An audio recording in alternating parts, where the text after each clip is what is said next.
இது இனிதுங்க. இன்னைக்கு ஈஸி சமையல் தாங்க. இன்றைக்கும் சூடாக சாதம் வடிச்சிட்டேன். அப்புறமேட்டா தயிர் தாளிச்சிருக்கேன்.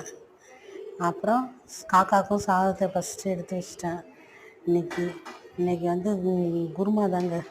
இன்னைக்கு முருங்கைக்காய், கேரட்டு, கத்திரிக்காய் போட்டு குருமா வச்சுருக்காங்க.